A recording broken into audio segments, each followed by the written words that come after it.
राष्ट्रीय राजधानी दिल्ली में लोकसभा चुनाव के प्रचार के लिए रालोद के राष्ट्रीय अध्यक्ष चौधरी जयंत सिंह का उत्तर पूर्वी दिल्ली लोकसभा चुनाव एनडीए प्रत्याशी मनोज तिवारी के संबोधन प्रचार में किया गया है।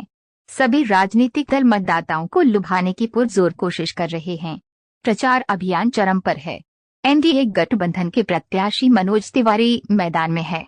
रालोद के राष्ट्रीय अध्यक्ष ने जनसभा को संबोधित करते हुए एनडीए के समर्थन में वोटों की अपील की। उत्तर पूर्वी दिल्ली में जयंत चौधरी ने कहा कि कांग्रेस की सरकार ने भारत की जनता को कुछ नहीं दिया है। किसानों की समस्या को लेकर भाषण में संबोधन किया। एनडीए गठबंधन के प्रत्याशी के पक्ष में मतदान करने की अपील की। इसी क्षेत्र से 10 साल से आपकी सेवा कर रहे लोकसभा सांसद मनोज जी, आज हम सब आपके क्षेत्र में आपसे मिलने आए हैं। मैं अपील करने आया हूं कि मनोज जी को जिस हिसाब से आपने आशीर्वाद दिया और सहयोग दिया, इस क्षेत्र के विकास के लिए ये अति महत्वपूर्ण है कि उस आशीर्वाद को आप बना के रखें और मजबूती से इन्हें और मजबूती दें और पूरा वोट इनके पक्ष में करें। बहुत बात हो चुकी, काफ़ी घंटों से सभा चली है। मुझसे पहले तोमर साहब बता रहे थे कि क्या क्या गारंटी, क्या क्या वादे केंद्र सरकार की तरफ से हैं, और ये सच्चाई है कि केंद्र सरकार का अपना ट्रैक रिकॉर्ड है। विपक्ष में बैठ के कमी निकालना, आलोचना करना, वो भी जिम्मेदारी होती है विपक्ष की, लेकिन वो आसान काम है। लेकिन सत्ता को संभाल के काम करना, लोगों के उम्मीदों पे खड़ा उतरना, लोगों की सुनवाई करना, क्योंकि यहाँ सब बुद्धिजीवी लोग हैं। यहाँ आपको सबको यहाँ तक पहुँचने में कुछ नहीं मिला होगा। जो कुछ भी आप हो, आपने अपनी पूंजी इकट्ठा करके संपत्ति खुद बनाई है, मेहनत करके कमाते हो, मेहनत करके अपने परिवार का पालन पोषण करते हो। आपको किसी की ज़रूरत भी नहीं है। ये वो दिल्ली है। यहाँ आपको तमाम भाषाएं मिल जाएंगी। ब्रजभाषा सुनने को मिल जाएगी, भोजपुरी सुनने को मिलेगी, मेरठ की खड़ी बोली मिलेगी, और उर्दू, इंग्लिश, पंजाबी, ये तो भाषाएं हैं ही देश की। तो ये दिल्ली की सत्ता को संभालना, दिल्ली के इस क्षेत्र में एक सांसद के तौर पे, जनप्रतिनिधि के तौर पे इस क्षेत्र को संभालना आसान काम नहीं, बहुत टिपिकल काम है। और दिल्ली का कैरेक्टर भी है, एक दिल्ली देहात का इलाका, जिनकी समस्या बिल्कुल अलग हैं, जो अनधिकृत कॉलोनियाँ हैं, जिनकी किसी सरकार ने पूछ नहीं ली। और ये देश की बड़े दुर्भाग्य का विषय है कि समाज, देश वह कई दशक आगे चल रहा है। वे अपने आवश्यकताओं के अनुरूप समाज की जो आवश्यकताएं हैं, जो भविष्य में चुनौतियां हैं, उसे देखते हुए निर्माण होते हैं। और सरकारें और एजेंसियां बाद में जागती हैं कि ओहो ये क्या हो गया, ओहो ये तो अनधिकृत हैं, ये कैसे बनी, किसकी देखरेख में बनी। तो ये सारे काम दिल्ली में होते आए हैं। ये सब भ्रष्टाचार भी आपने बहुत करीब से देखा और इससे जूझते आए हो। तो इसलिए एक पॉलिसी मेकर के लिए, नीति निर्माता के लिए दिल्ली के सभी लोगों को साथ लेके चलना और मतदाताओं का दोबारा विश्वास जीतना बेहद कठिन है। 2 बार आपने बड़ा मैंडेट इनको दिया है, इसमें कोई शक नहीं। और दूसरे चुनावों में जो भी होता हो, सच्चाई है कि लोकसभा में एनडीए के साथ इस दिल्ली प्रदेश का हर एक मतदाता बहुत विश्वास और उम्मीद के साथ खड़ा है। 2014 में, 2019 में और अब 2024 में एक अप्रत्याशित जीत एनडीए देश में हासिल करने जा रहा है। उसमें दिल्ली कहीं पीछे होने वाली नहीं है।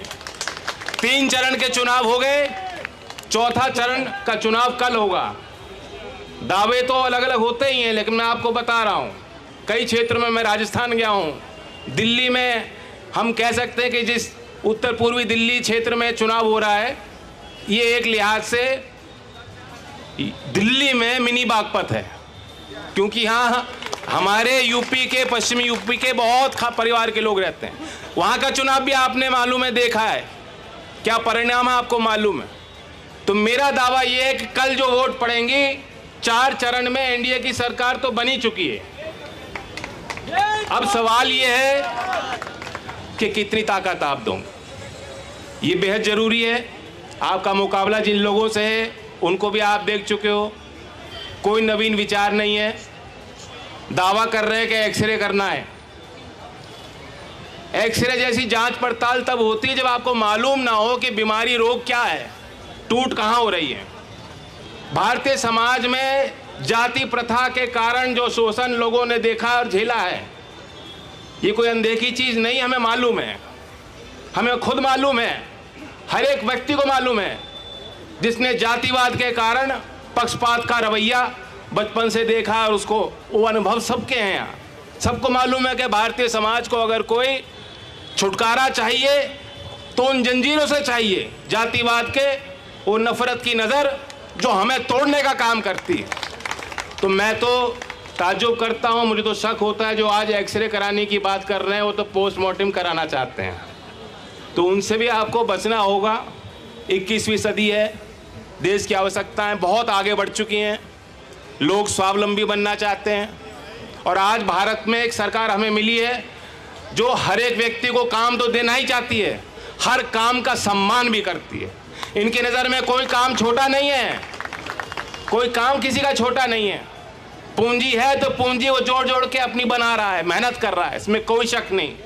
पहली बार देश की सरकार ने सुनार के लिए, कुम्हार के लिए, लोहार के लिए, मूर्तिकार के लिए, जो लोग नाव बनाते हैं उनके लिए 18 ऐसे ट्रेड और छोटे छोटे काम और व्यापार उनको चिन्हित करके 13,000 करोड़ की प्रधानमंत्री विश्वकर्मा योजना बनाई है। इससे पहले नहीं बनती। चौधरी चरण सिंह जी का नाम हमने लिया, मेरे लिए गर्व की बात है, इस क्षेत्र के लिए भी गर्व की बात है कि आपकी पहचान भी उनसे जुड़ी रही है। आप इस बात को जानते हो, किसान के लिए एक मजबूत वकील थे और देश में कैसी नीतियां और कानून उन्होंने बनाए जिसका लाभ आज भी किसान और कामगार को मिलता है। लेकिन वो जानते थे, वो ये नहीं कहते थे कि जो खेती कर रहा है आज 1970 में जो खेती कर रहा है वो शायद नहीं चाहते थे कि 2020 और 24 तक भी वो खेती ही करे और मजबूरी में करे। वो ये चाहते थे कि वैकल्पिक काम, और उनको मालूम था कि उस समय कोई दूसरा काम नहीं मिल सकता था। देश की 80% आबादी के लिए रातों रात कोई नया निर्माण नहीं हो सकता। तो उनकी दूरगामी सोच थी, एक व्यवस्था बनाना चाहते थे, कुटीर उद्योग को बढ़ावा देना चाहते थे। दिल्ली में भी इंडस्ट्री को कैसे बढ़ाया जा सकता है, क्योंकि यहाँ नॉन पोल्यूटिंग इंडस्ट्री बढ़ सकती हैं और इंडस्ट्री से ज़्यादा यहाँ जो छोटे व्यापार हैं वो कारगर हैं। तो जिस बारीकी से आज केंद्र की सरकार और सबसे सर्वोच्च पद पर बैठे प्रधानमंत्री की नज़र है, बड़े लोगों पे नहीं, छोटे व्यापारियों पे, कुटीर उद्योग को बढ़ाने के लिए रोजगार का रोड मैप किसी को देने की जरूरत नहीं, आवश्यकता नहीं। यही रोड मैप और विजन ये देश के लिए कारगर और कामयाब होगा। तो मैं चाहता हूं कि आप गति दीजिए। हम सबको खुशी है चौधरी चरण सिंह जी को भारत रत्न दिया गया है, उनके गवर्नेंस को याद कीजिए। देश के गरीब का जिस हिसाब से वो सम्मान करते थे, जो उन्होंने काम किए, जो उनकी विचारधारा थी, उसे और समझिए, उस पर अध्ययन विचार कीजिए और दिल्ली को हम कैसे आगे और तरक्की करा सकते हैं। दिल्ली देहात की मैंने बात की, काम हो रहा है, अड़चनें आ रही हैं लेकिन फिर भी काम हो रहा है। मार्च के महीने में 1,000 करोड़ रुपए की एक योजना दिल्ली देहात के लिए स्कीम बना के दिया गया है कि दिल्ली देहात में चाहे सीवर हो, चाहे पानी जल पानी की व्यवस्था हो, जो बुनियादी काम है, जहाँ सड़कें नहीं थी, वहाँ जहाँ खलकत रह रही है, जहाँ जो बाहर की आबादी आके रह रही है और जो मूल निवासी दिल्ली के उनके लिए काम नहीं हो पाए, उसके लिए भी जो है सरकार सोच रही है। और कनेक्टिविटी में तो इतना काम किया। मैं मनोज जी के साथ बैठा था, वो बता रहे थे कितने दैनिक यात्री हमारे जिलों से, पश्चिमी यूपी के सभी जिलों से यहाँ आते हैं। आज कितना आसान हो गया, चाहे आपको जयपुर जाना हो, चाहे हरिद्वार जाना हो, चाहे सहारनपुर जाना हो, चाहे बावली गाँव जाना हो, तोमर साहब, अब देर नहीं लगती, अब देर नहीं लगती। कनेक्टिविटी आसान हो गई रेल के माध्यम से।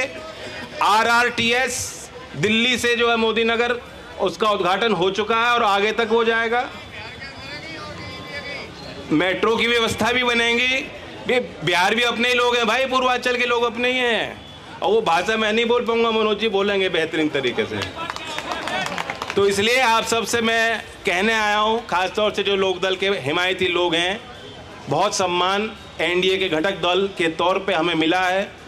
और मैं जानता हूं कि एक शुरुआत हुई है। चौधरी चरण सिंह के विजन को लेकर हम चलेंगे और मैं चाहता हूं कि पूरा आशीर्वाद अगर आप मुझे देना चाहते हो तो जो कुछ भी कमियां रह गई हों उसे छोटी मोटी बातों को भुलाकर एक होकर बीजेपी के पक्ष में मतदान कराएं।